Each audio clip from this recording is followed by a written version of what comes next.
Hi everybody, it's Janine over at Slow Happy Vintage. I'm here with a quick and easy temporary fix for a broken ring.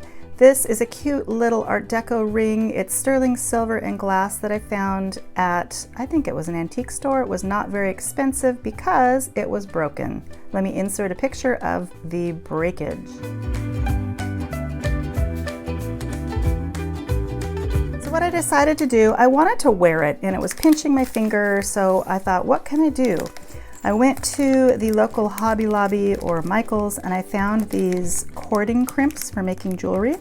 So what I did is I went ahead and I cut this loop off of the one side of the cording crimp, and if you need to file it down for smoothness sake, once you get that off, do so. Then you slip this around either side of the broken ring shaft and you crimp it down on one side, crimp it down on the other, and then gently bend it to the natural curvature of the ring, and you have a quick fix.